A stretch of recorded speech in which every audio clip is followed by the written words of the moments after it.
you have ADHD, your brain has secret superpowers you likely aren't aware of, and they are just waiting to be unlocked. You may be using them unintentionally every day. Every now and then, you find yourself completely hyper-focused for hours on end, or incredibly consistent for a period of time, and you don't know why. Well, what if I told you that this was because you were utilizing one of your ADHD superpowers? And the crazy part is that if you are aware of your ADHD superpowers, you can learn to access them almost on demand and leverage them to build an insanely successful and fulfilled life. There's a reason why so many hyper-successful people refer to ADHD as their secret superpower and label it as a huge reason for their success. And in this video, I will walk you through the 5 most game-changing ADHD superpowers and show you exactly how to access them almost on demand. Trust me, the last one will change your life. So make sure to watch till the very end. Let's dive right in. Welcome back to ADHDVision, where we help you thrive instead of just survive. So if you have ADHD, why don't you consider subscribing? Superpower number 1. We ADHDers have what's called a spiky profile, meaning while we can be really bad at things like remembering to water our plants, we can also be insanely good at things. But probably one of the worst things is that one of our superpowers often gets called a weakness. Because contrary to common belief, we do not actually have a deficit in attention, but an abundance of attention. We are able to take in way more external information at once, which, yes, makes us more distractible, but also gives your brain the ability to make lightning-fast connections.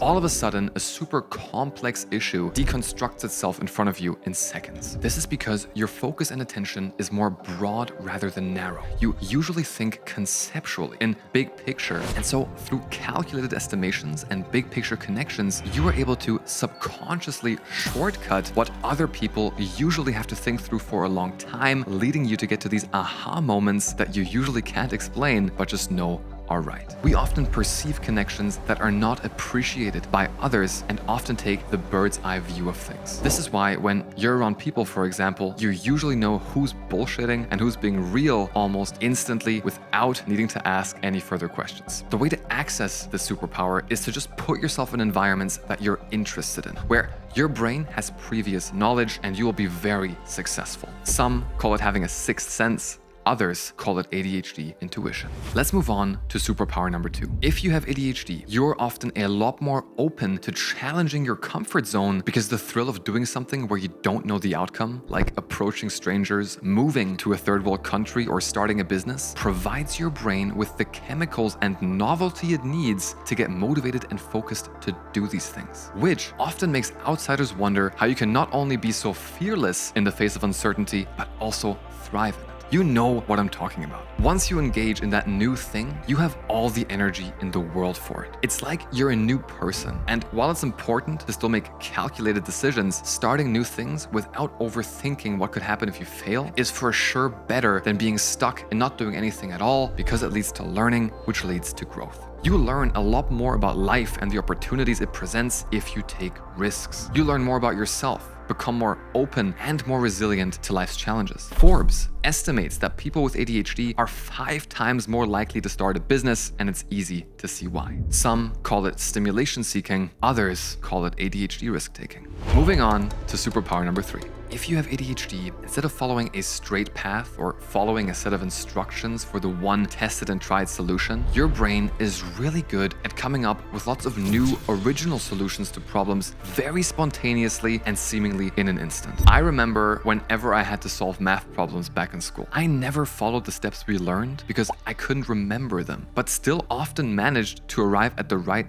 answer because my brain ended up creating its own way of solving the problem, which was crazy. My brain basically created a new way of solving a math problem out of thin air. No wonder Albert Einstein was suspected to have ADHD. And no, I'm not comparing myself to Albert Einstein. But instead of asking why, we ADHDers often like to ask what if, which translates into this ability to fearlessly treat barriers as design opportunities and to shoot for the stars instead of following the crowd, and very often landing on the moon with a crazy, unconventional idea. Don't believe me? Just ask fellow ADHDer Richard Branson. He's literally planning on going into outer space with his company, Virgin Galactic. But how can you, yes, you watching this video, trigger this superpower? Well, you often get your best ideas whenever your mind is passively occupied with something else, like a half-interesting conversation or when you take a shower, for example. Because this is when your ADHD mind often subconsciously wanders from one thing to the next, looking for the next stimulating idea, leading you to enter this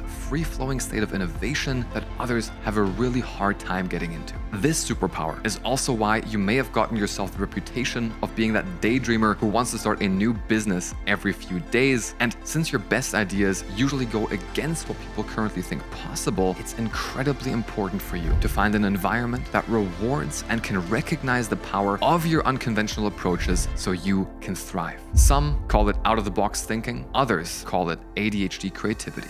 Moving on to superpower number 4. This one is insane, and at the same time just makes so much sense. If you have ADHD, your brain can paradoxically become very calm in high-pressure environments because things that would make others nervous or anxious actually give your brain the chemicals it needs to become focused and engaged, giving you the reputation of being a great problem solver during high-stake, chaotic emergencies when others would struggle. A recent study found that the ADHD brain tends to produce more theta waves than the average brain, which indicates that we can reach a deep state of relaxation in these circumstances. Over the years, I even realized that my brain purposely creates crisis so it can thrive. For example, it doesn't like preparing for things because in certain settings, it performs better when I don't. I realized that when the pressure is high and the stakes are intense, my ADHD brain turns into a Ferrari.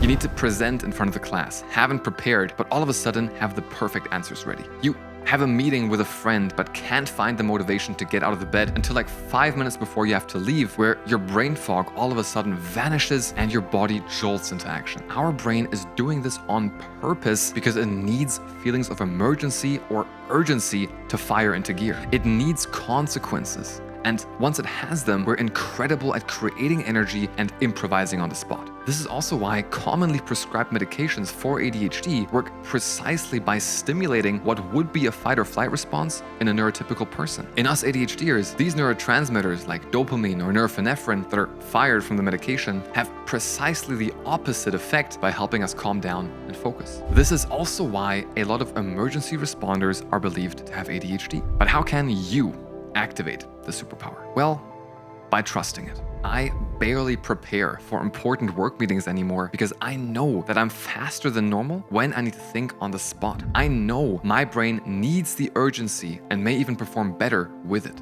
Now, this doesn't mean you should never again prepare for anything. Be careful to trigger your all or nothing mindset here. But maybe analyze the past and see where and when you've been especially fast and then choose to engage in these domains more. We are motivated by interest. So chances are that these areas will have to be interesting for you. And if you've found what they are, some may say you're really quick on your feet, while others will call it ADHD crisis management. Let's move on to the last and probably most important ADHD superpower. If you have ADHD, you tend to have these phases where you completely lose yourself in a new interesting topic or thing. Once you're down your rabbit hole, you may have experienced this phenomenon where you stop noticing time passing entirely and enter this flow state where seemingly nothing can distract you. This happens because since your brain has abnormally low levels of dopamine, it can be really difficult for it to shift gears. You can therefore stay hyper fixated and focused on a task for hours, especially if you're interested in it. If we're doing something we enjoy or find psychologically rewarding, we will also persist in this behavior for a lot longer when others would have normally moved on to other things. You may have noticed it when you play a game you like, or when a deadline for a task or project you've been putting off for months is approaching. All of a sudden, it's like a switch flips in your brain to turn you into a productivity machine for hours on end until the task is complete. This is when we may have asked ourselves, why couldn't I just have completed that 6 weeks ago? I wouldn't have had to stress about it for all those weeks and could have actually enjoyed myself. And so even though some call it a contradiction because everyone just always thinks we can't focus, others know it to be ADHD hyperfocus. But what most people don't know is that you can use something called curated external triggers to access this hyperfocus almost on demand and use it for whatever task you want, no matter if you are interested in it or not. If you want to know how this works, I've recorded a 100% free video showing you exactly how you can do this for yourself. Just click the link in the video description to watch the training now. Using this, I've been able to complete any task without procrastinating or executive dysfunction consistently. It's easily doable from home and doesn't require any discipline or willpower. Looking back, it's been a huge part of me actually making progress in life and achieving my goals after years of struggle and zero progress. Thank you for watching. If you want to learn how to access hyperfocus almost on demand, make sure to check out the free training video in the description. Stay inspired and see you very soon.